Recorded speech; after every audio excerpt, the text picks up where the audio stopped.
Okay guys, proceed tayo ngayon sa how to construct 3D object, no? From the orthographic view, from the top, front view, and right side view. So let's compose this or combine this three view para ma-produce natin ang 3D object. So to start, how to do this? So first of all, pinaka-importante ang T-square. So T-square is serve as your guide. Meron kang guide dito para perfect yung angle na i-construct natin. And the triangle that we're going to use is, this is the 30 by 60 triangle. No, this is 30 by 60. Now, ang mga lines na gagamitin natin dito is 30 degrees. Okay? Meron 30 degrees sa right, 30 degrees sa left. Of course, gagawa muna tayo ng horizontal line. Layout lang, no? Light lines. Okay, to start, unahin natin yung height ng object. So, para mabuo natin itong tatlo, let's combine this to form the 3D object. So, unahin natin yung height. The height is 4 cm. Okay? So, sometimes hindi accurate pag dito tayo magkuha sa edge ng triangle, yung plastic. Hindi siya accurate. So, mas accurate kung mag-start ka sa 1. And this number 1 cm magiging 0. Yan ang starting point. So, from 0, nagiging 1, 2, 3, 4. So, this is 4 cm. So, to start, gagawa ko ng reference point dito. And dito tayo mag-start ng bilang 1, 2, 3, 4. So, nag-end siya dito. Kung meron na tayong height. So, this is your height ng object, 4 cm. I-transfer natin. Gagawa tayo ng vertical line. So, this is vertical lines. So, dito natin i-plot yung measurement ng 4 cm. So, after that, so meron na tayong 4 cm, mag-construct tayo ng 30 degrees line.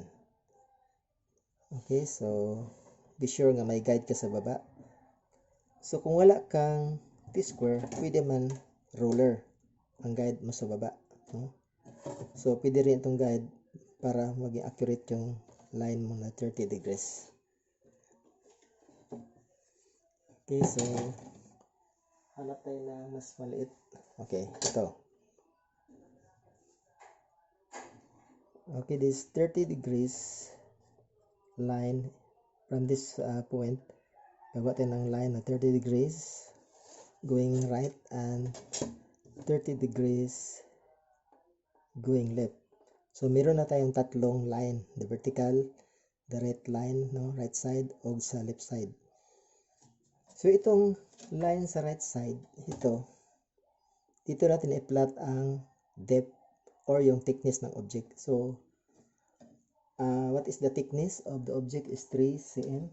So, you can measure this. 1, 2, 3. Transfer natin dito sa side. So, this is from this point, naging 0. This is 1, 2, 3. Okay, yan. And then, dito naman sa width is 6 cm. So, pwede tayo mag-measure, no? From this point pa rin, dito ang starting point. Mag-measure tayo ng 6 cm. So, 1, 2, 3, 4, 5, 6. Okay, so dito lang mga layout natin, no? Mga point. Okay, start na tayo ng ating construction. Gamitin natin ang T-square. So, itong point dito, gagawa tayo ng line. Layout, going up.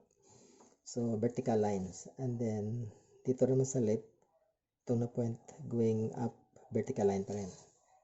So, now, ito ang height ng object. I-project naman natin yan ng lines. So, balik naman ang position ng triangle. So, horizontal, ito ang horizontal line. And this is your inclined line, 30 degrees.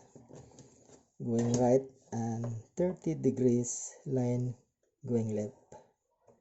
So, mapapansin niyo itong intersection of the inclined lines and the vertical lines. So, i-connect natin yan. So, i-adjust natin ang T-square para maabot natin ito na point. Gagawa naman tayo ng 30 degrees line. And then, another 30 degrees line. Okay, so mapapansin niyo na this 30 degrees line dito sa upper portion nag-enter. Okay, so nag-intersect sila, no? No, nagsalubong sila dito. Now, this is your actually object na nagawa natin. So, kung gawa natin ito ng visible object, ito na ngayon ang itsura niya. Okay, so this is your vertical line. Kung mga vertical line ito, this is vertical line. Then ito ang inclined line, 30 degrees. Inclined lines, 30 degrees. Inclined line, adjust natin. Hindi maabot. 30 degrees. And reverse the position of your triangle. Still 30 degrees. So, lahat na line na mapansin natin sa isometric view or 3D object is ginagamitan natin ng 30 degrees line, inclined lines.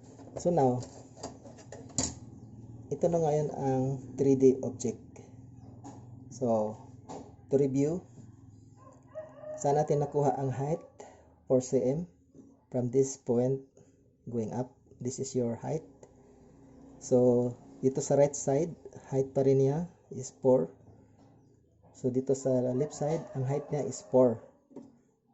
Okay, 4. And then, yung depth or thickness natin dito is 3. Dito sa taas, 3 cm. Dito naman sa left portion, 3. So, lahat is 3. And then, ang width, 6 cm. Mapapansin natin dito sa base is 6 cm. Same pa rin dito sa top, 6 cm. And dito naman sa kabilang side is 6 cm. So, from this object, 3 views, i-combine natin para mag-create natin yung tinatawag na 3D object. And this is now your 3D objects. Okay guys, so please be guided sa ating activity. So, this is just a sample. Okay?